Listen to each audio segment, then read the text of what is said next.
지금부터 신재생 에너지 활용 주거정책 간담회를 시작하도록 하겠습니다.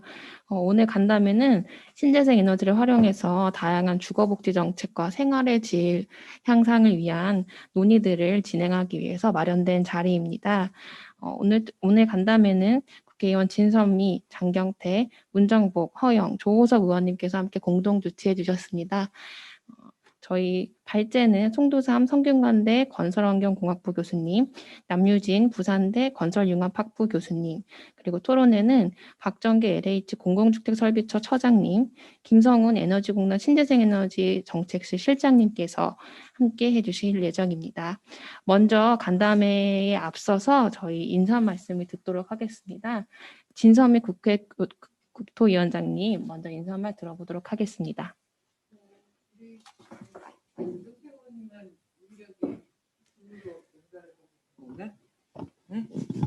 장경태 의원님 소리 들리세요? 아, 다 들리시나 보다. 네. 오늘 이렇게 귀한 시간 내주셔서 이렇게 발제도 해주시고 토론도 해주시는 우리 네 분께도 너무 감사드리고요. 또 오늘 이 토론회를 주최를 함께 해주신 우리 장경태 의원님, 허영 의원님, 조우석 의원님, 또 문정복 의원님 다 너무 감사드립니다. 앞에서도 잠깐 사적으로 말씀드렸지만 이 문제는 2050 탄소 중립 선언도 너무 중요하지만 그 이전부터 늘 많은 사람들의 관심을 갖고 있는 그런 주제라고 생각하고요. 그래서 오늘 이 자리에서 이 문제들을 함께 고민해 보는 자리가 돼서 저도 기대가 됩니다. 네, 송두상 교수님하고는 저희가 또 지난번에 미래주거 추진단 관련해서 또 활동도 같이 해주셔서 늘 이 문제 신재생 에너지 활용에 대한 고민들을 말씀해 주셨고 또 공공임대주택의 실상이 그 안에서의 난방이나 냉방이나 이런 것들이 충분하지 못해서 또 제대로 주거권이 보장되지 않고 있는 그런 문제점에 대해서도 늘 말씀해 주셨어서요.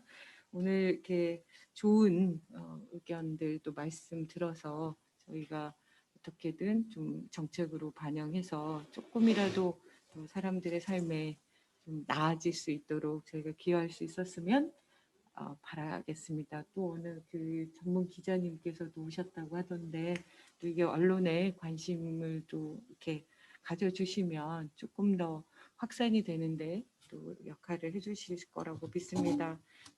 열심히 듣고 있겠고요. 고맙습니다. 예, 다음은 장경태 의원님 인사 말씀 듣도록 하겠습니다. 네, 안녕하세요. 국토교통위원회에서 활동하고 있는 장경태 의원입니다. 이번에 우리 진선미 위원장님께서 여러 가지 신재생에너지 활용 주거정책 간담회를 또 주도를 해주셔서 대단히 감사합니다. 사실 저희가 항상 주택 보급에 대해서 기존에 있는 아파트형 성량갑이라고 저희가 표현하긴 하는데 그런 이 단순한 주택 방식 그리고 새로운 에너지를 활용하는 안까지 좀 고민이 부족했던 것 같은데 이번에 제로에너지 빌딩 실현이라든지 지열 냉난방 또 태양광 설치 이런 부분들이 좀 아직 초보적인 측면에서 좀 더 확대되고 좀 더 생산 더 재생산 됐으면 좋겠다는 생각도 합니다. 이런 과정을 좀 앞으로 우리 공공 부분부터 선도적으로 좀 주도해야 될 것 같다. 민간 부분에서 이 신재생 에너지를 주도하기는 어려울 테니까 공공 부분부터 좀 더 할 수 있는 부분들 그런 방안을 모색하는 우리 간담회를 잘 듣고 저도 열심히 공부해서 앞으로 의정 활동으로 보답하도록 하겠습니다. 감사합니다. 잘 배우겠습니다. 예. 예, 좋은 말씀 감사드립니다.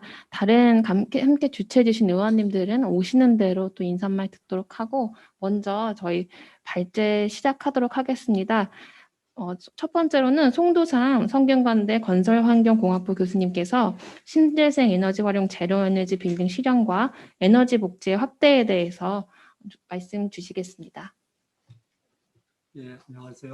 네, 방금 소개받은 성균관대학교 건설환경공학부의 송두삼입니다.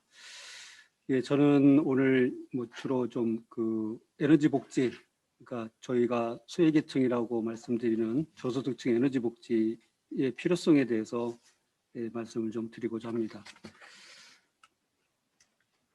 예, 먼저 그 말씀을 드리기 전에 뭐 최근에 이제 모든 이슈들이 건물 에너지 관련해서는 탄소 중립이라고 하는 부분으로 얘기가 진행되고 있습니다. 그래서 작년 10월에 대통령께서 탄소 중립을 선언하셨고요. 그다음에 이제 왜 탄소 중립을 해야 되느냐라고 하는 부분에 대해서 이제 그 배경을 좀 보면 파리 기후협정에서 이제 지구 온도 2도씨 상승을 억제하는 안에 대한 얘기 또는 뭐 1.5도씨 상승으로 완화시키는, 그러니까 뭐 지금 그 상태로 나간다면 2050년까지 지구 온도가 4도씨까지 상승할 수 있다라고 하는 아주 최악의 시나리오를 지금 주장하시는 기후학자들도 많이 계신데, 그래서 우리가 전 지구적인 노력을 통해서 온도 상승을 1.5도 이내로 완화시키는 노력이 필요하다라고 하는 공감대가 파리 기후협정에서 됐고, 그것을 이제 실현하기 위해서 대부분 주요 국가들이 이제 탄소 중립 선언을 작년에 주로 진행했던 부분입니다.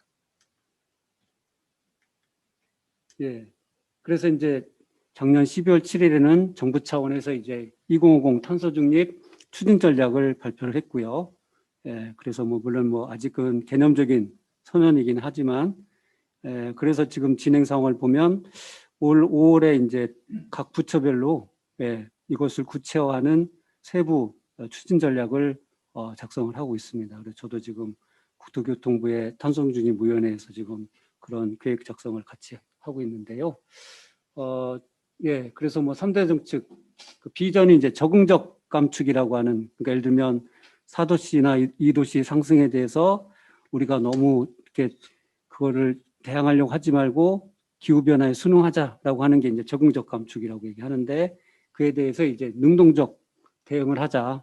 그러니까 적극적으로 우리가 온도 상승을 완화시킬 수 있는 그런 노력들을 하자라고 하는 그런 취지의 이제 전 지구적인 공감이 형성됐고요. 그래서 여기서 보시면은 우리가 이제 기존에는 경제 성장과 온실가스 배출이 동조화됐다. 그러니까 결국은 우리가 이제 경제 성장이 지속적으로 발생하는데 그에 따라서 온실가스 감축이 증가하는 부분은 어쩔 수 없다고 생각했는데, 이제 우리의 기본 생각은 탈동조화라고 그래서 경제 성장은 GDP는 늘어나지만 온실가스 감축은 아주 극적으로 줄일 수 있는 그런 정책으로 전환하겠다라고 하는 게 주요 포인트라고 할 수 있습니다. 그래서 이제 다른 나라들도 탄소 중립을 선언하고 있습니다. 그래서 대부분 2050년에 탄소 중립을 하겠다라고 하고 있고, 중국이 이제 60년에 하겠다고, 사실은 작년에 세계 정상 중에서 공개적으로 탄소 중립을 선언한 나라는 중국의 시진핑 주석이었습니다. 9월 달에 유엔에서 했죠. 그렇죠. 그래서 빠르게 했고, 그다음에 이제 다른 뭐 정상들이 다 말씀을 하셨고요. 근데 내용을 보면 이제 모든 나라들이 이러한 그린 산업, 탄소 중립에 대한 정책을 통해서 새로운 산업 구조를 만들고 결국은 성장 동력으로 활용하겠다라고 이제는 다 생각을 하고 있습니다. 그래서 우리나라도 이제 그런 정책으로 지금 전환을 하고 있는 거고요. 최근에 이제 바이든 정부, 미국에서 바이든 정부가 아주 강력히 그런 정책을 추진하고 있죠. 그래서 바이든 당선인 때 벌써 1년에 뭐 500조씩 3년 동안 투자해서 신재생에너지 산업을 육성해서 결국은 전기자동차 산업을 육성해서, 그러니까 미국산 전기자동차가 세계를 누비도록 하겠다라고 하는 그런 생각을 이미 밝힌 바 있고 지금 추진을 하고 있습니다. 그래서 우리나라도 이제 적극적으로 이러한 세계적인 산업구조 변화, 신재생에너지 중심의 에너지 정책 변화에 대해서 대응을 해야 된다고 생각을 합니다. 그래서 이건 이제 옛날에 우리가 뭐 기존에 2030년까지 뭐 BA 대비 30%를 얘기했는데, BA라는 게 사실은 굉장히 모호한 수치죠. 그래서 그 성장률이라고 하는 것을 예상치에 대한 부분인데, 이거에 대해서 이제 사실은 세계 기후변화 협약에 있는 선진국에서 한국이 태도가 너무 좀 부족하다라고 계속 지적을 받았습니다. 그래서 이제 작년에 2050 선을 하면서 그것도 이제 구체적인 정량적인 수치로 저희가 2017년 온실가스 배출량 대비 2030년에는 24.4%를 감축하겠다고 정량적인 수치를 제시했고요. 사실은 쉽지 않지만 우리가 이제 적극적으로 하겠다라고 하는 의지를 표명한 좋은 예라고 할 수 있습니다. 네, 그래서 이제 우리 이제 그 국토교통 관련해서는 도시 국토 저탄소화라고 하는 부분을 주장하겠다는 거죠. 그래서 이게 무슨 얘기냐면은 기존에 이제 건물이나 도시에서의 에너지 절감이나 온실가스 감축은 주로 이제 단위 건물에 대한 에너지 절감 기술을 생각을 했었는데 이제는 그게 좀 한계가 있고 온실가스 감축을 실효적으로 하기 위해서는 도시 레벨에서 고민을 해야 된다라고 하는 부분입니다. 그래서 이제 저기 신축 건물에 대해서는 제로에너지 빌딩으로 이제 뒤에도 뭐 제로에너지 빌딩을 통해서 오늘 이제 발제 주제이기도 한데 그런 저소득층의 주거 복지 문제, 에너지 복지 문제를 해결하는 차원에서 이제 신재생 에너지를 활용한 제로에너지 빌딩이 이제 얘기가 되고 있습니다. 그래서 지금 국토부에서 20년부터 작년부터 이제 의무화가 돼서 지금 추진을 하고 있고요. 지금은 1000m 제곱 이상의 공공건축물은 다 제로에너지로 해야 되는 그런 상황이고 23년부터는 500m 제곱, 그러니까 우리가 이제 소위 그 에너지 절약 계획서라고 하는 허가를 받는 건물은 모두 다 제로로 해야 되는 공공건물은, 그다음에 25년부터는 공동주택도 제로로 해야 되고 2030년은 모든 이제 허가받는 신축 건물은 다 제로에너지를 해야 되는 그런 상황입니다. 그래서 뭐 방향은 굉장히 바람직하게 가고 있다고 생각이 들고요. 그러나 이제 문제는 우리나라의 지금 건물의 대부분은 노후화된 오래된 건물이라고 하는 거죠. 그래서 74%가 15년 이상 된 에너지 효율이 나쁜 건물들이 많다. 특히 지방에 많이 분포하고 있다라고 해서 이제 최근에 이제 작년에 그린 뉴딜의 일환으로 국토부가 그린 리모델링 사업을 전개를 하고 있습니다. 그래서 여기서부터는 이제 에너지 빈곤층, 에너지 복지 문제에 대해서 좀 더 포커싱해서 말씀을 드리고자 하는데요. 그래서 이제 우리가 그 사전적 정의로 에너지 빈곤층, 뭐 영어로는 퓨어 포버티라고 그래서 영국에서 처음에 나왔습니다. 그래서 영국에서 이제 소득의 10% 이상을 에너지 비용, 특히 이제 영국도 난방이 필요한 나라니까 난방 비용으로 사용하는 세대를 에너지 빈곤층이라고 얘기를 해요. 그래서 우리가 이제 소득 분위를 10분위까지 나누는데 우리가 조사한 걸 보면 1분위, 그러니까 최저소득층인 1분위 세대는 에너지 비용이 소득의 한 20%를 상회한다는 거죠. 2분위는 8.5%, 10분위는 1.7%. 그래서 이 소득에 비해서 에너지를 비용이 많이 차지하는 그런 부분들을 이제 에너지 빈곤층이라고 하고, 선진국에서는 이런 에너지 빈곤층을 이제 지원하는 다양한 정책들을 추진하고 있습니다. 우리나라도 뭐 물론 하고 있고요. 그래서 우리나라는 한국에너지재단이라고 하는 데서 이제 여기저기 출자를 받아서 그동안 에너지 저소득층 에너지 효율 개선 사업이라고 해서 주로 이제 그 1분위에 속하시는 저소득층에 대한 주로 독거노인 세대라든지 아니면은 그런 빈곤층 세대에 대해서 직고쳐주기 사업을 진행을 했습니다. 지금도 하고는 있고요. 그래서 이제 결과적으로 지금 해외에서 이제 추진하고 있는 에너지 빈곤층 정책의 효과라고 하는 것들은 결과적으로는 에너지 절감을 한다. 그다음에 그분들의 건강 문제를 해결한다. 또는 이제 결과적으로 보면 삶의 질, 운율 쾌적성을 향상시키는 쪽으로 진행을 하고 있습니다. 그래서 이제 우리나라도 작년부터 뭐 개별 건물이 아닌 공공건축물에 대해서 취약계층이 이용하는 공공건축물, 그래서 국공립 어린이집, 보건소, 의료시설에 대해서 이제 그린 리모델링을 시작을 했고, 올해 이제 2년차 들고, 목표는 이제 에너지 절감을 기존 대비 30%, 미세먼지 절감을 미세먼지를 75% 줄이는 이런 목표를 가지고 지금 진행을 하고 있고, 지금 전국적으로 이게 또 진행이 되고 있습니다. 그래서 이런 것들이 이제 민간으로 확대되기를 기대하고 있고요. 예, 이제 에너지 빈곤층에 대해서 좀 말씀을 드리기 위해서 저희 연구실에서 이제 오랫동안 그 에너지 효율 개선 사업의 일환으로 경기도 지역에 있는 저소득층 세대가 어떻게 겨울에 어떤 환경에서 지내고 있는지를 조사를 했습니다. 그래서 총 330가구 504개실에 대해서 경기도 전역에 대해서 조사를 했습니다. 그래서 이제 실제 가서 온도 측정도 하고 뭐 이제 그 할아버지 할머니들하고도 문진해서 이제 그 말씀도 나눠서 이제 저희들이 조사를 했고요. 예, 그래서 대부분은 이런 세대들이 60대 이상이 이제 60% 이상 거주를 하고 있는 그런 상황이었고요. 네, 그래서 실내 온도를 보면 예, 대부분 실내 온도 평균이 15도 정도 된다는 거죠. 예. 그래서 이제 우리가 WH에서 사람이 살 수 있는 공간에 대한 이렇게 정의를 하고 있어요. 근데 뭐 이제 주로 사용하는 침실 같은 데는 21도, 우리가 얘기하는 거실 같은 이제 간헐적으로 사용하는 데는 18도라고 하는 규정이 있는데 거기에 비춰서 보면 거의 95.2%의 세대가 사실은 그런 쾌적한 사람이 살 수 있는 공간의 온도를 벗어났다라고 하는 거죠. 심지어는 뭐 저기 외기 온도하고 별 차이가 없는 그런 세대도 꽤 있었습니다. 그래서 뭐 말씀을 드리면 결과적으로는 대부분의 많은 세대들이 저소득층 세대들이 그러니까 열적으로는 굉장히 불쾌적한 건강하지 못한 환경에 노출되어 있다라고 말씀을 드릴 수 있고요. 네. 그 다음에 이제 최근에는 저희가 이제 그 경기도 분당 지역에 있는 공공임대, 장기임대 주택에 대해서 겨울철 이제 그 난방 상황에 대해서 검토를 했습니다. 그래서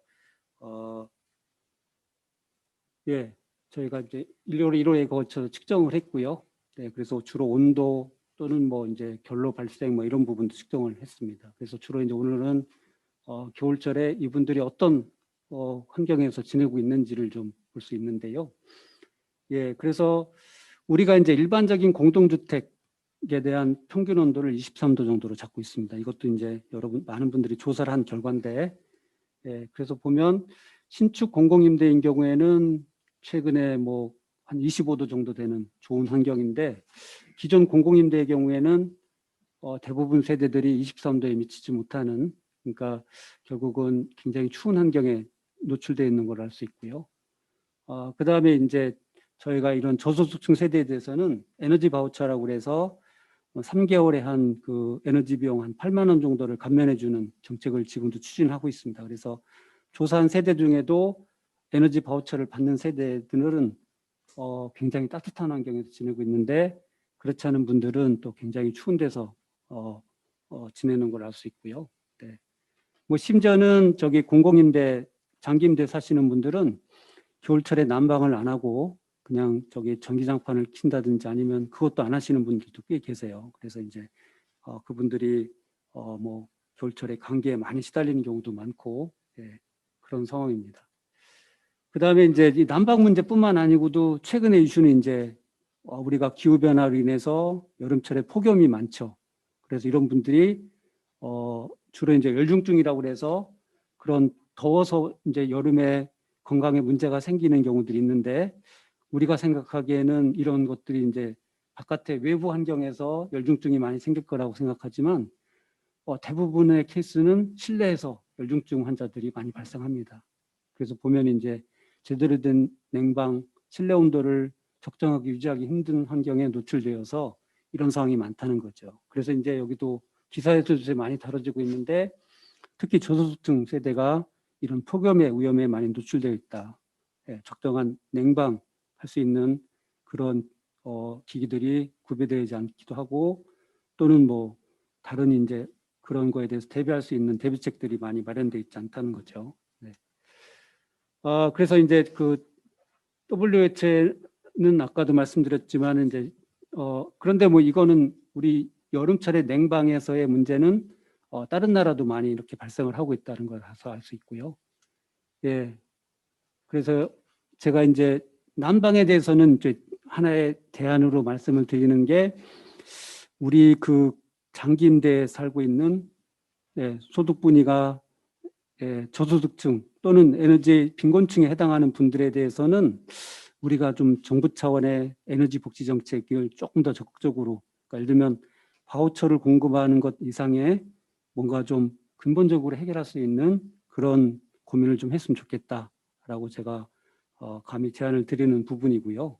그래서 제가 드리는 제안에는 이제 중국의 난방, 중국은 이제 저 북쪽은 다 지역 난방을 통해서 정부 차원의 난방을 하고 있습니다. 그런데 우리는 이제 각 세대마다 온도 조절기를 갖고 있죠. 그래서 이제 난방을 임의로 조절할 수 있는데 거기는 온도 조절기가 없고 그냥 이렇게 일방적으로 공급을 하고 그 난방 비용은 그냥 그 평형대에 비례해서 난방비가 과금이 된다고 합니다. 그래서 이제 저는 뭐 조심스러운 부분이긴 하지만 우리가 좀 그러한 영구임대에 거주하는 에너지 빈곤층에 대해서는 우리가 좀 정부 차원의 무상난방도 이제는 고려해보는 게 필요하지 않을까라고 좀 제안을 드립니다. 그 이유는 이제 이분들이 뭐 거의 난방을 안 하고 겨울을 지내면서 건강상의 문제들이 생겨서 사실은 이제 병원을 찾는 일들도 많아지고, 그래서 이제 국가재정의 밸런스를 생각해 보면 또는 이제 요즘에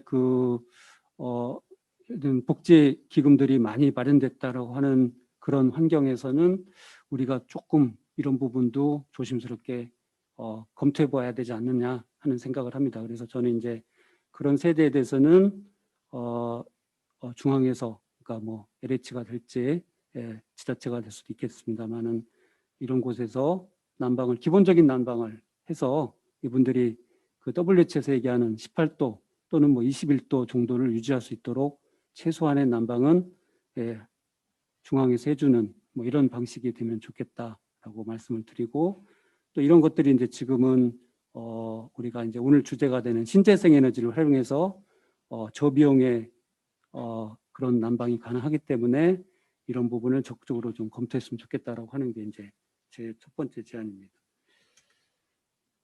최근에 이제 예로 우리 이제 지금 저기 고독강일 지역에서 SH공사가 제로에너지 아파트라고 하는 것을 야심차게 지금 준비를 하고 있습니다. 그래서 이미 시작을 하고 있고요. 아직 뭐 본격적으로 공사는 지금 진행이 되고 있지 않습니다만은 지금 여러 가지 이제 검토들을 더 하고 있는 단계인데, 고독강일 지역에 844세대에 대한 공공임대주택을 에너지 제로에너지 3등급이라고 하는 굉장히 높은 등급의 고효율, 그러니까 신재생 에너지를 활용한 그런 이제 그 냉난방을 할 수 있는 그런 공공임대주택을 지금 추진하고 있습니다. 그래서 여기 보시면 뭐 굉장히 고성능 복합 단열 시스템, 그 다음에 결과적으로는 건물 에너지 효율 등급을 1++로 3풀 정도 되는, 보통 우리가 이제 제로에너지 빌딩을 인증을 받으려면 2+를 받아야 되는데 여기는 3+로 굉장히 높은 효율을 나타내고 있고요. 그래서 결과적으로는 단지 전체 제로에너지 3등급이라고 하는 굉장히 높은 수준의 제로에너지 등급을 달성하고 있고, 연간 에너지 비용도 한 30% 이상 절감할 수 있는 방안을 지금 제시를 하고 있습니다. 그것도 대규모 단지인 844세대라고 하는 게 이제 굉장히 어려운데 이걸 지금 구현하고 있다는 게 특이점이라고 할 수 있습니다. 그래서 뭐 옥상이나 벽면에 태양광 PV 설치해서 이제 전기를 생산하고 있고요. 그 다음에 좀 이따가 이제 남유진 교수님께서 또 자세하게 말씀을 해주시겠습니다만은 지열 시스템을 통해서 이제 냉방, 난방을 할 수 있도록 이렇게 신재생 에너지를 많이 적용해서 주민들이 비용을 적게 들이면서 냉난방을 혜택을 볼 수 있도록 이렇게 계획이 되어 있습니다. 그래서 이제 저는 이런 것들이 이제 정부 주도 또는 지자체 주도로 특히 이제 저기 공공임대나 우리 저기 에너지 빈곤층들이 하는 거주에 많이 좀 이런 제로에너지 공동주택이 좀 많이 보급됐으면 하는 생각이고요. 더불어서 좀 가능하다면은 이런 걸 통해서 그분들이 난방비 또는 냉방에 대한 혜택을 볼 수 있도록 이제는 우리가 좀 본격적으로 고민을 해야 되지 않나라고 하는 말씀을 드리는 것입니다. 예, 그래서 뭐 제 제언은 다 그런 부분에 대한 말씀이고요. 그래서 이제는 충분히 이제 가능하다는 생각이 좀 들고, 예, 그래서 이제는 좀 그걸 고민을 구체적으로 해서 실현 방안에 대해서 또는 좀 전에 소개했던 그 고독강일 제로에너지 아파트 같은 그런 것들을 전국적으로 좀 확대해 나갈 수 있는 이런 고민들을 해주셨으면 좋겠습니다. 뭐 그래서 결과적으로 보면 우리가 이제 국내 기술들이 개발이 돼서 국내 기업들이 이런 기술을 좀 우리 내부에서 좀 습득을 해서 해외에 진출할 수 있는 또 기회도 될 거라고 생각이 들고요. 그래서 에너지복지 구현 이게 이제 결과적으로는 국가의 성장 동력이 될 수도 있다고 감히 말씀을 드립니다. 예, 뭐 이상으로 제 발제를 마치도록 하겠습니다. 네, 감사합니다.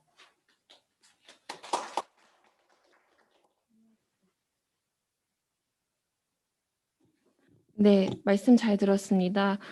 교수님 발제를 이제 시작으로 앞으로 또 저희가 실현 방안이나 에너지 복지를 구현하고 확대하는 고민들이 계속될 수 있을 것이라 기대해 봅니다. 저희 토론 중에 조호섭 더불어민주당 의원님 오셨습니다. 독려 말씀 들어보도록 하겠습니다. 예.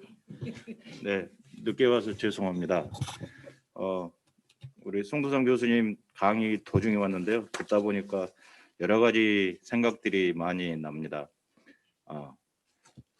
건물 건축을 활용해서 어떻게 탄소 제로 에너지 효율을 높일 것인가에 대한 부분들인데 좀 고민되는 게 여러 가지가 있습니다. 근본적인 해결책은 무엇일까에 대한 문제 등 그리고 뭐 리모델링이 과연 근본적 해결책일까에 대한 부분들도 좀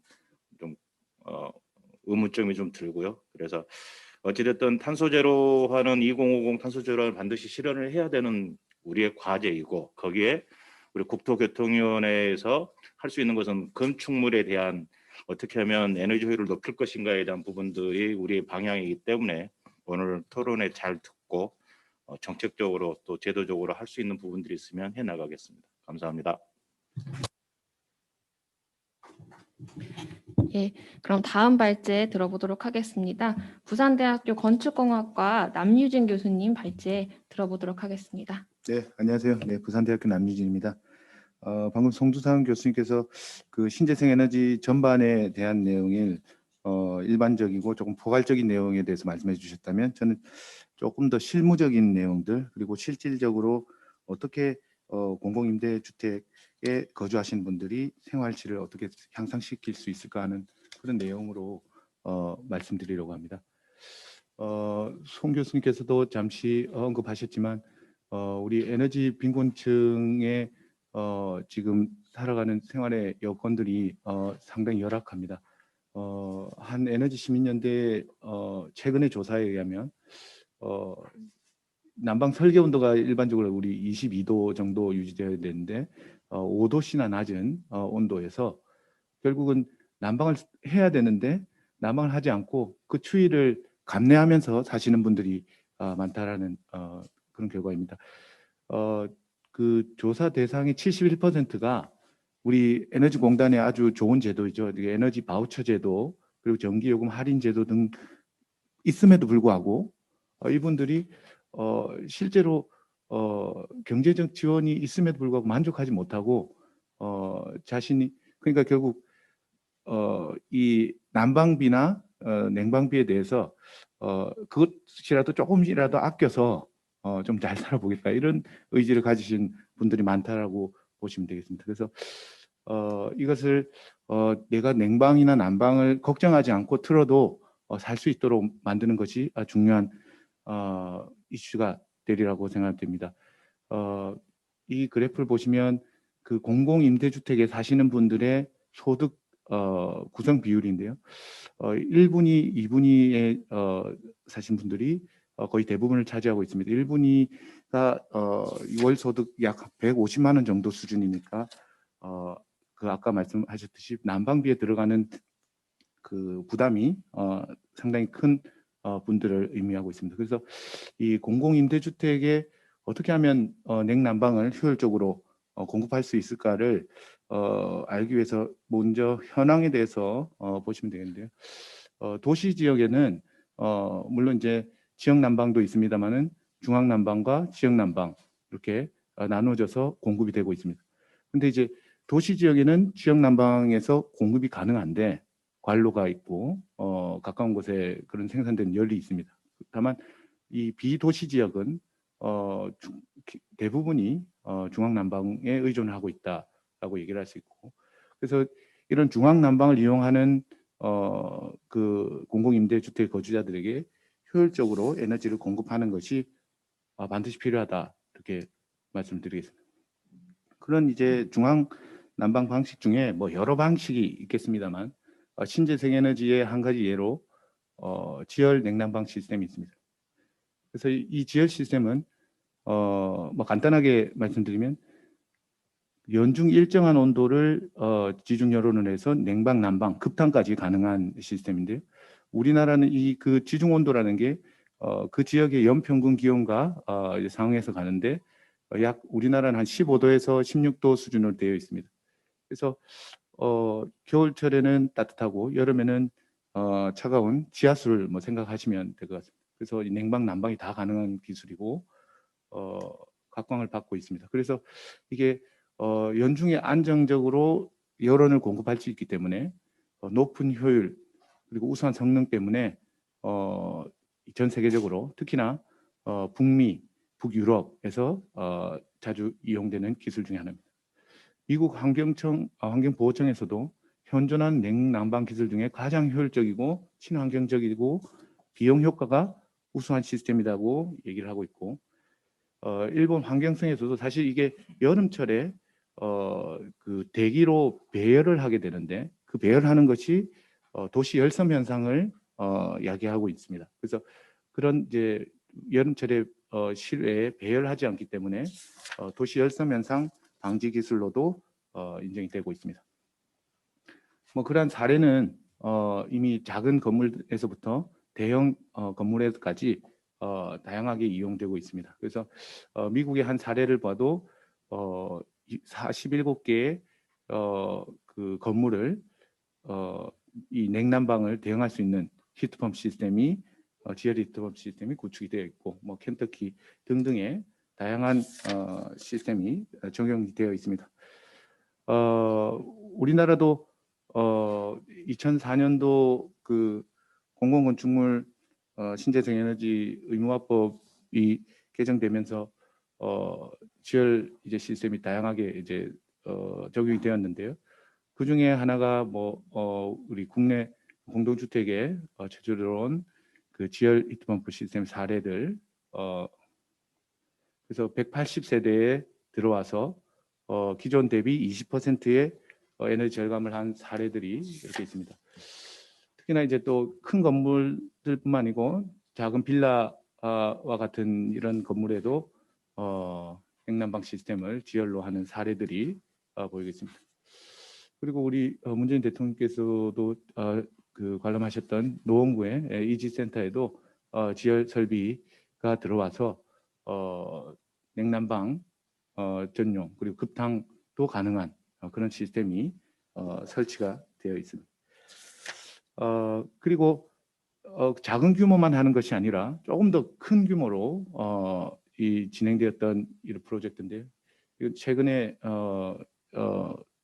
그 진행돼서 산자부의 그 기술 개발 사업으로 수행이 돼서 실제 건물에 18에서 20평형 266세대의 300RT 규모의 설치가 되어 있고, 실제 지금까지 운영되었던 냉난방 비용을 조사를 해보니 월 난방 냉방 비용이 월 2만 원 수준, 대부분 뭐 만 원 수준인데 특히나 조금 큰 평수에서는 한 2만 원 조금 넘는 수준의 그런 효과를 보이고 있습니다. 자, 이런 이제 지열 시스템이 잘 지금 적용이 되어가고 있습니다. 사실 2004년도에 그 공공건축물 신재생 에너지 의무화법이 추진되면서 지열이 아주 급속도로 성장했습니다.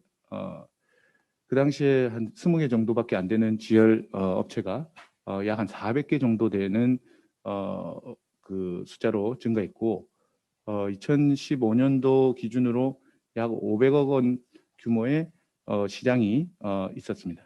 그런데 2015년도 이후로 최근 감소하는 추세를 보이는데 이것은 이제 그 신재생 에너지 뭐 여러 가지 뭐 요인도 있겠습니다만 지열이 설치한 비용 대비해서 생산량이 많다 보니까 사람들이 다 지열을 이제 선호를 하는 이런 추세가 있었습니다.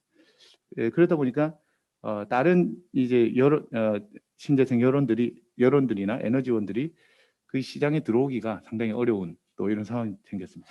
그러다 보니까 여러 산업을 골고루 이렇게 성장시켜야 된다는 그런 의미에서 원별 보정 개수라는 것이 생겨서 예를 들어서 지열은 1kW 정도 설치했는데 태양은 똑같이 1kW를 설치하면 태양광은 뭐 1.5라든지 BIPV 같은 경우는 5 이상의 생산량을 인정해 주는 이런 상황이 생겼습니다. 그러다 보니까 상대적으로 경쟁력이 약해진 이제 지열 에너지가 조금 덜 사용되게 되고 태양광이나 다른 이제 연료전지 등등의 사용이 좀 증가하는 그런 현상이 보입니다. 그래서 가만히 이제 그 생산량과 단가 뭐 이런 것만 비교를 하면 이제 지연 에너지가 보급이 될 수 있는데 이제 보정 개수라는 것이 물론 이제 시장의 균형적인 발전을 위해서 필요한 것이지만 과도하게 지열이 열악한 상황이 되어 있다라는 말씀을 드리겠습니다. 그리고 이제 기술적인 이제 지열이 그 공동주택에 보급되기 위한 기술적인 이슈들이 몇 가지가 있는데 이것은 사실 그 예를 들어서 천공을 해야 되는 부지가 없다든지 뭐 용량 설계를 어떻게 해서 뭐 이런 방식들이 다양한데 어떻게 해야 된다든지 뭐 나는 난방은 이렇게 넣고 싶은데 냉방은 나는 에어컨을 넣고 싶다라든지 뭐 이런 다양한 이슈들이 생길 수가 있고 또 운영 측면에서 중앙 냉난방을 하다 보니까 과금을 어떻게 할 것인지 뭐 나는 조금밖에 안 썼는데 그걸 그러면 열량을 어떻게 또 산정해서 갈 것인지 등등의 여러 가지 이슈들이 있습니다. 사실 이런 이슈들을 해결하기 위해서 우리 처장님도 나오셨지만 우리 LH에서 관련된 연구 용역들을 수행을 했는데 조금 반영이 아직도 안 되고 있는 그런 상황에 있습니다. 그래서 좀 개인적인 그런 생각에 그 우리 공공임대주택을 위한 설계 시공 가이드라인의 개발이 반드시 필요하고 이런 이제 가이드라인을 개발을 위해서 공공임대주택에 대응할 수 있는 시범 사업을 수행해서 기술의 수용성을 향상시키는 그런 방안이 필요하다라고 말씀드리겠습니다. 그래서 마지막으로 제가 말씀드린 내용이 뭐 요약하자면 공공임대주택에 거주하시는 분들은 추위에 떨면서 냉난방 비용을 아끼려고 하고 계신다. 그래서 그 비용을 마음 놓고 그 냉난방을 할 수 있도록 하는 에너지 복지가 필요하고 그를 위해서는 신뢰성 있는 기술 개발이 필요합니다. 그 대표적인 사례로 지열 에너지 시스템을 소개해드렸습니다. 뒤쪽에 별첨 내용이 있습니다만은 조금 더 기술적인 내용인데요. 기술은 저희들이 이 영국이나 시장에서는 이미 거의 완성된 기술이다라고 얘기를 할 수 있습니다. 다만 적용하는 과정에서 약간의 운용상의 어려움들이 있는데 이것들은 얼마든지 극복해서 해결할 수 있다는 말씀드리겠습니다. 네, 이상 발표를 마치겠습니다. 네.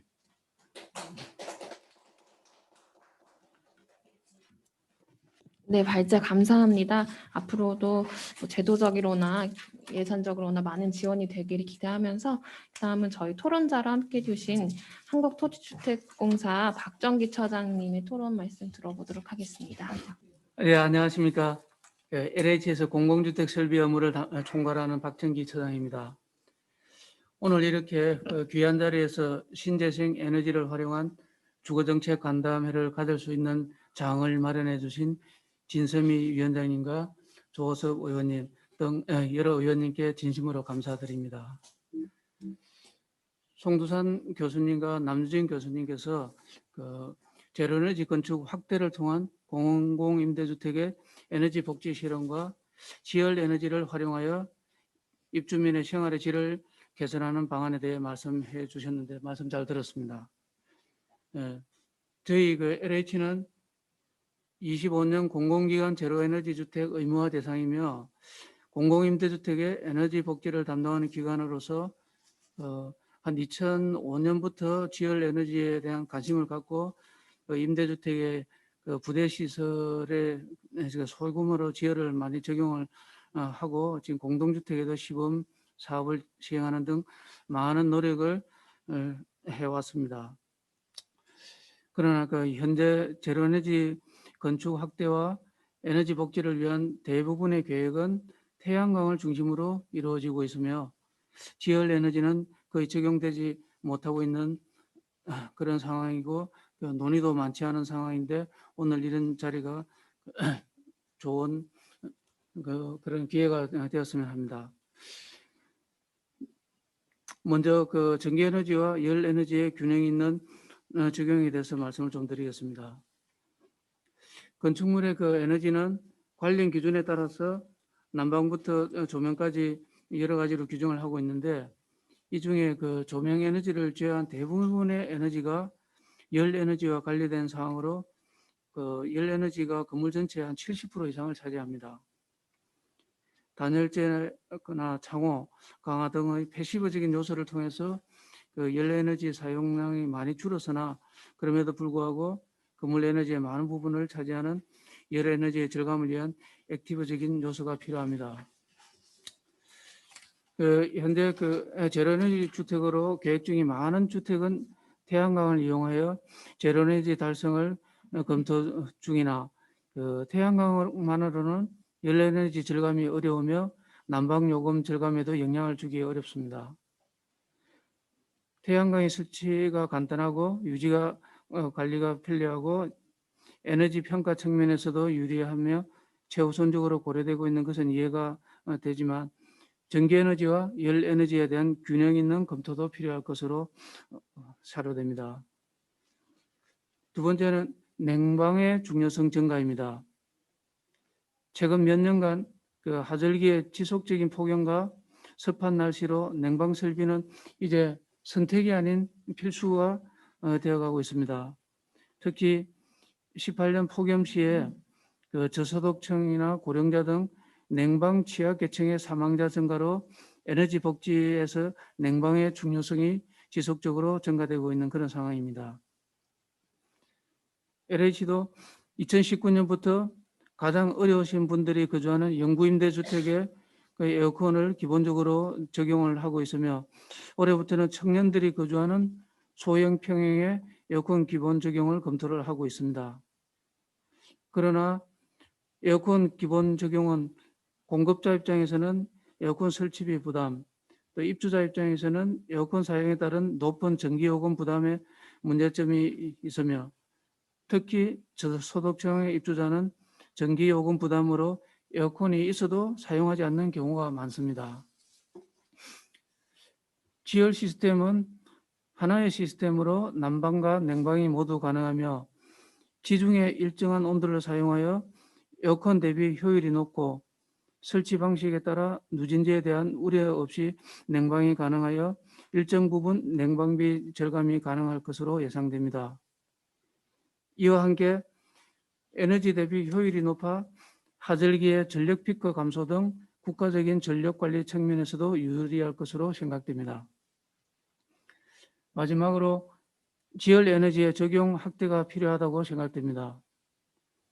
신재생 에너지 관련법에서 정의하고 있는 신재생 에너지원 중 건축물에 적용 가능한 신재생 에너지는 지극히 제한적이며 현재 건물에 적용 가능한 신재생 에너지는 실질적으로는 태양광과 지열 정도입니다. 그중에 지열 에너지는 건축물의 난방과 냉방이 동시에 가능하며 효율도 기존의 에어컨, 보일러 등에 비해 우수한 기술이며 연료를 직접 연소하지 않고 지중해 열을 이용하기 때문에 친환경적이기도 합니다. 미국이나 유럽 등의 선진국도 지열 등을 활용하는 히트펌프 시스템을 신재생 에너지로 지정하여 적극적으로 보급하는 정책을 펼치고 있습니다.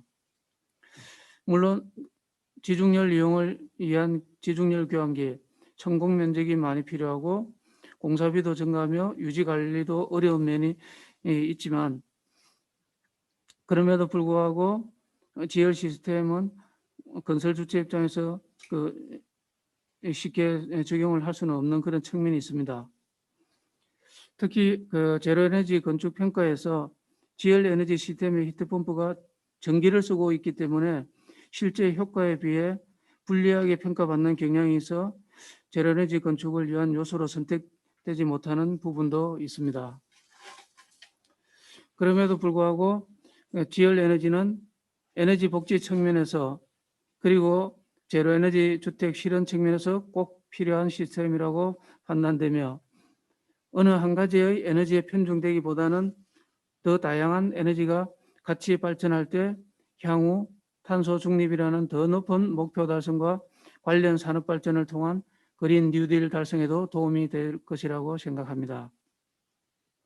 지열 에너지의 적용 확대를 위해서는 지열과 관련된 정부 지원 확대, 건설업계 적용 노력, 지열 관련 산업계의 기술 개발이 필요하며 정부 지원 확대는 지열 에너지와 에너지 평가 기준 개선, 신재생 에너지 설치 지원금 예산 배정액 확대, 공공임대주택에 대한 지열 설치 지원금 지원 비율 상향 등을 제안하고 싶으며 2017년 포항 지진 이후 거의 중단되다시피 한 지열 부분 R&D 지원 확대도 요구됩니다.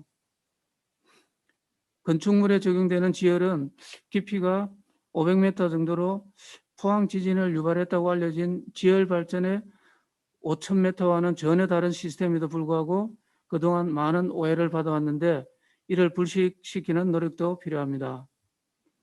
이와 함께 건설업계의 공동주택 지열 도입을 전향적으로 검토하여 지열 시공을 위한 시공 환경 조성에 노력해야 하며 지열 관련 산업계도 천공 기술 개선, 히트펌프 효율 향상 노력 등 기술 개발과 함께 지열에 대한 부정적인 인식을 바꾸기 위해 노력하는 등 각 분야에서도 함께 노력하는 것이 필요하다고 생각됩니다. 예, 이상입니다. 네, 감사합니다. 예, 마지막 토론자이신 한국에너지공단의 김성훈 실장님 말씀 들어보도록 하겠습니다. 예, 안녕하십니까. 저는 한국에너지공단 신재생에너지센터에서 정책실장을 맡고 있는 김성훈입니다. 오늘 이렇게 의미 있고 귀한 행사에 초청해 주신 진선미 의원님, 그리고 조우석 의원님, 그리고 장경태 의원님께 감사 말씀드리겠습니다.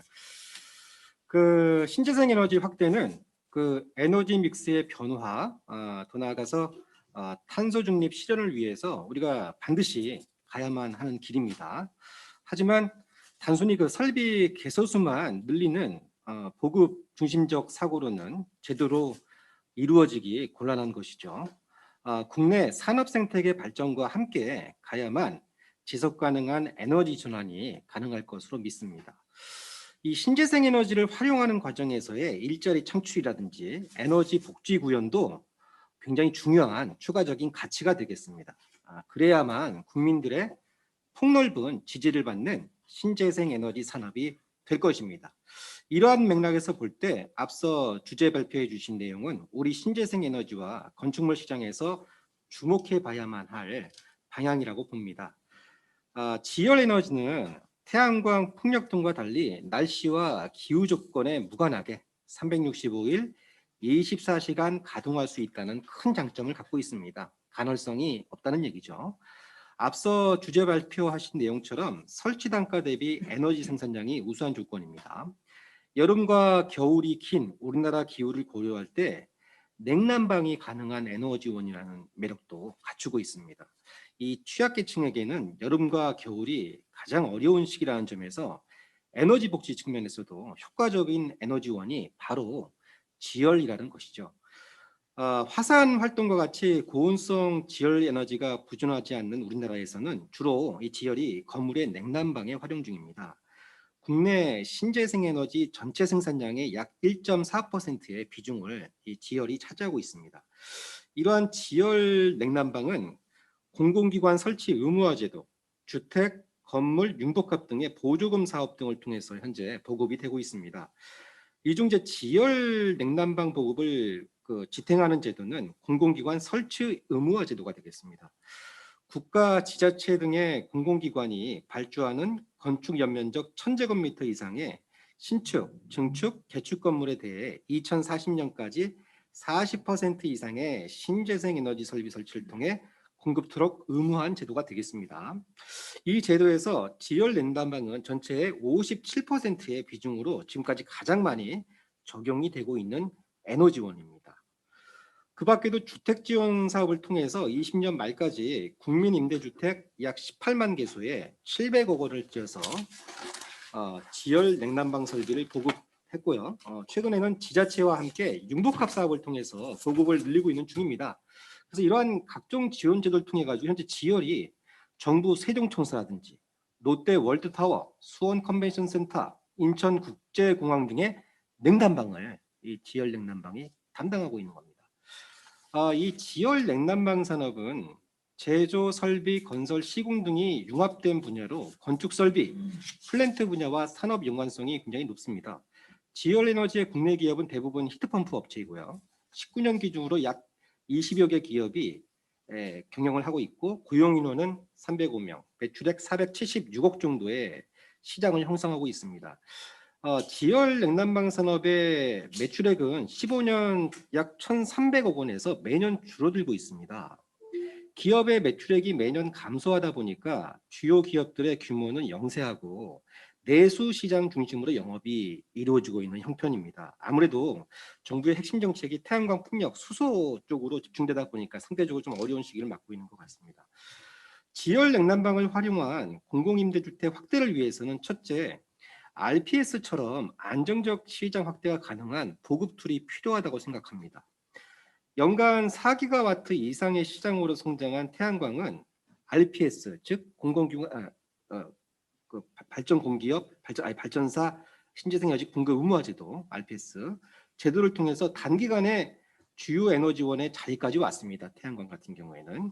그래서 지열 에너지는 앞으로 이제 큰 시장이 형성될 제로 에너지 건축 의무화라든지 기존 건축물 대상의 그린 리모델링을 공공 임대주택에 대해서는 보다 활성화시켜서 에너지 비용의 부담이 큰 취약계층 지원에 힘써야겠습니다. 한편 독일이나 영국 같은 경우에는 우리 전기 쪽의 RPS처럼 열 쪽에 열에너지 공급 의무화 또는 인센티브 제도인 RHO나 RHI를 도입해서 운영하고 있습니다. 우리나라도 이런 부분은 좀 검토할 필요가 있다고 봅니다. 왜냐하면 최종 에너지 소비 기준으로 전력과 열 비중이 전력이 4고 열이 6입니다. 열이 더 많이 쓴다는 거죠. 그런데 신재생 에너지의 생산은 거꾸로 전기가 7이고 열이 3입니다. 사용은 열을 더 많이 하는데 실제 재생에너지 적용은 열이 덜 되고 있다는 것이죠. 둘째, 앞에 그 박정기 주단님께서도 말씀해 주셨는데요. 지열 냉난방에 대한 인식 제고가 시급합니다.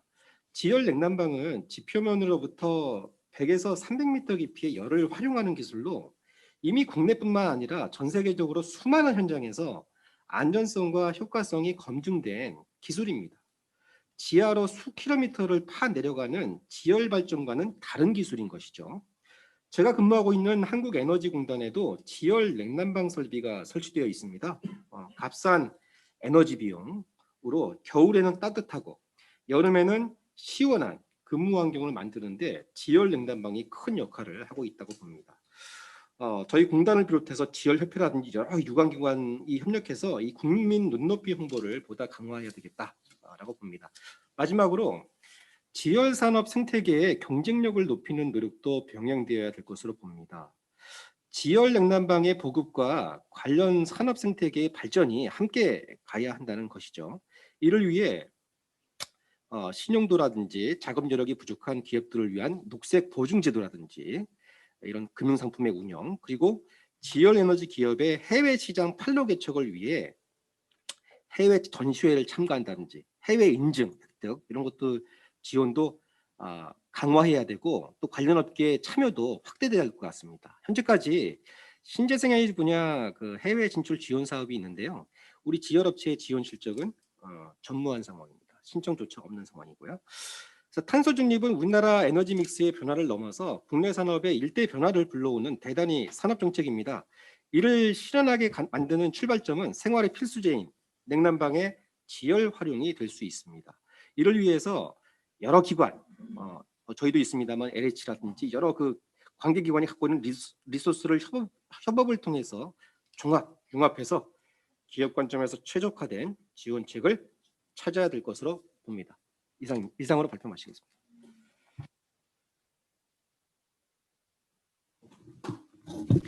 예, 발제와 토론회 모두 다 마무리되었고요. 혹시 질의응답이 있다면 잠시 진행하려고 하는데 있으실까요?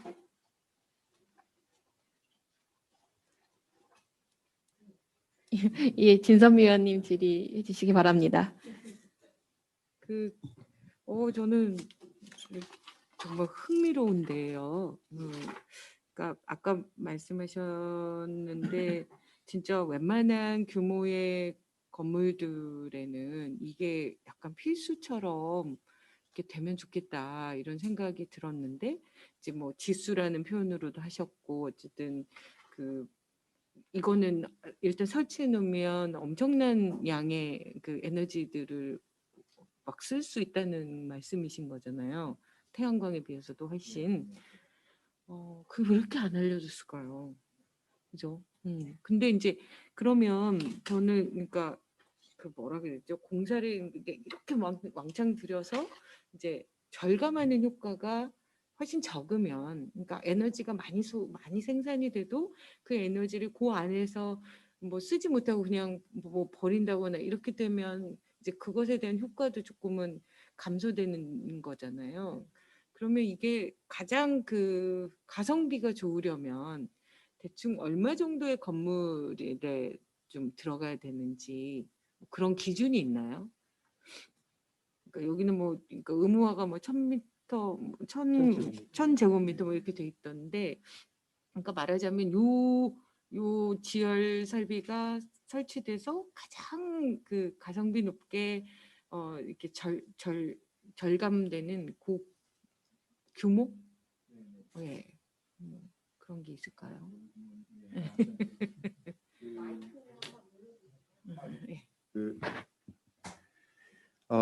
말씀하신 대로 이 비용이 공동주택을 비교하면 한 세대당 약 한 300만 원에서 500만 원 정도 그 비용이 더 든다고 보시면 되는데요. 예. 그런데 다만 이게 우리가 그 비용 대비 효과를 보려면 페이백을 해야 되는데 보통 한 10년 정도 걸린다고 볼 수 있습니다.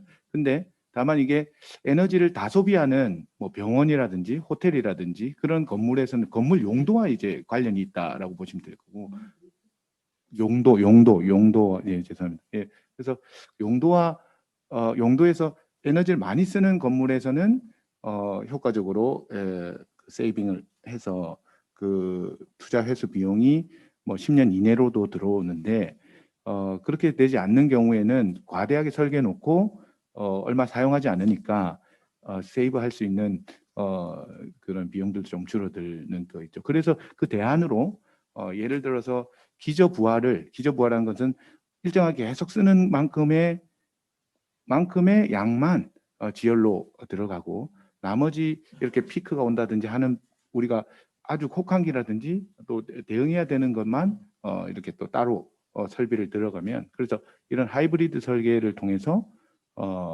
대응할 수 있다라고 얘기를 할 수 있습니다. 그 위원장님 그 말씀하신 것 중에 제가 조금 부연 설명드리면, 예, 가성비가 제일 좋은 것은 일단은 건물 규모도 중요하지만 규모보다는 오히려 그 냉방과 난방을 우리 그 아파트에 가장 적용이 여태껏 거의 뭐 전무하다시피 한 이유 중에 가장 큰 게 아파트는 거의 난방만 했기 때문입니다. 그러면 이제 여기 지열은 여름에는 냉방을 하고 겨울에는 난방을 하고 그 두 가지를 다 이렇게 그 소스를 그 사용을 할 수 있어야 효과가 훨씬 큰데 그래가지고 저희들도 이제 그 우선 검토를 하고 있는 게 그 냉방이 들어가는 이제 영구임대 주택이라든지 이런 쪽에부터 먼저 좀 적용을 하려고 검토를 하고 있습니다.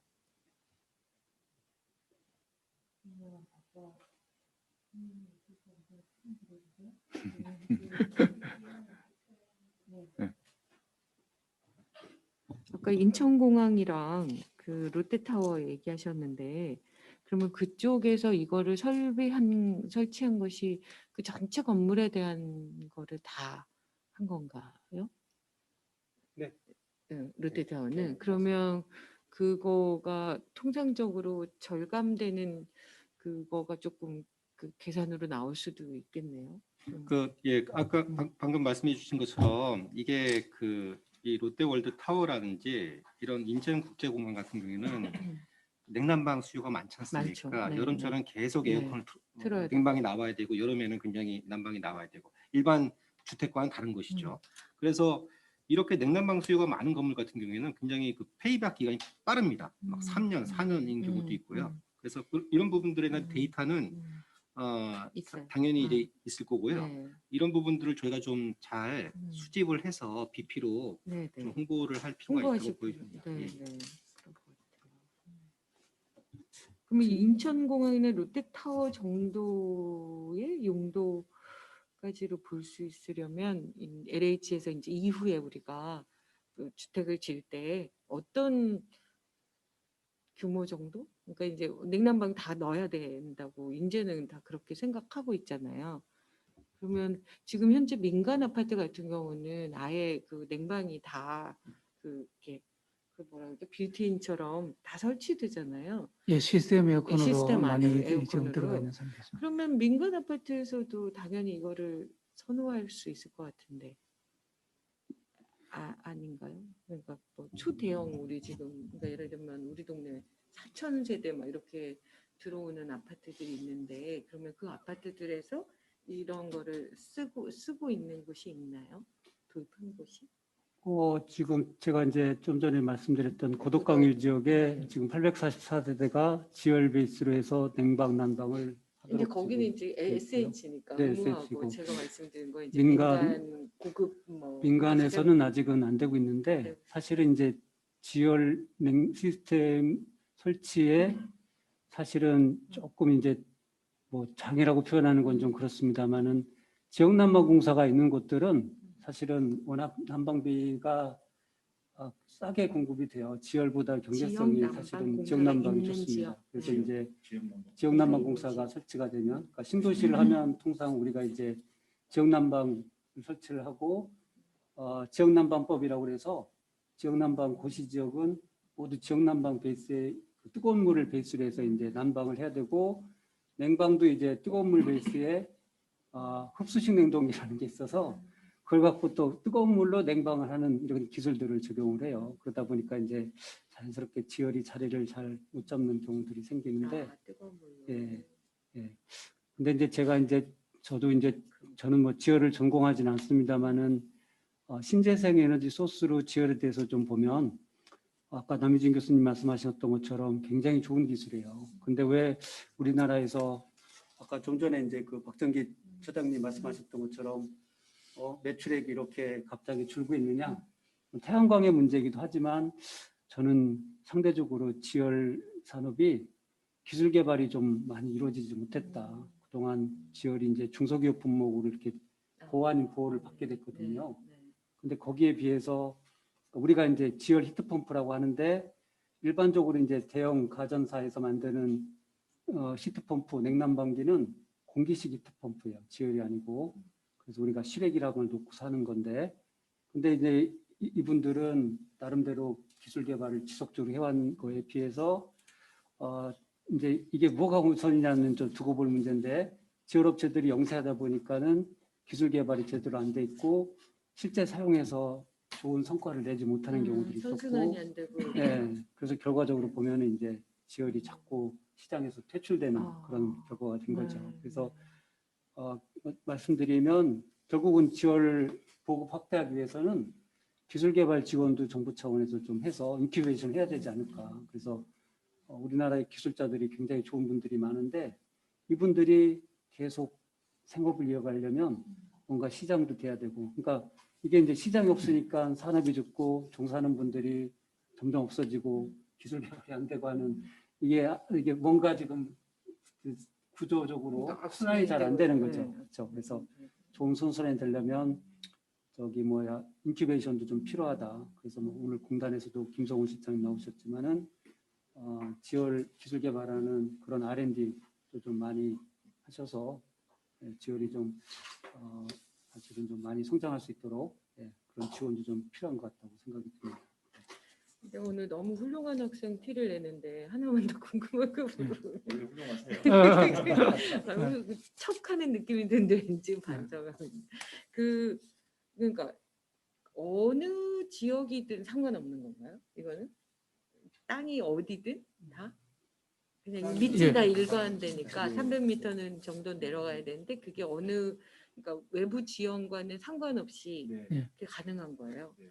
그것도 좀 제가 예전에 삽속이든 다른 어떤 기업 사우디아라비아 뭐 이런 뭐 이런 결국은 이게 지열이 지중해 항원층을 이용하는 거니까 지중해 항원층. 지중해 항원층은 결국 연간 온도에 의해서 이렇게 그 태양 복사 에너지에 의해서 그 일정한 온도를 유지하는 그런 층이기 때문에 이 온도 차가 많을수록 또 유리해지는 뭐 그런 역할이 있습니다. 많이. 네.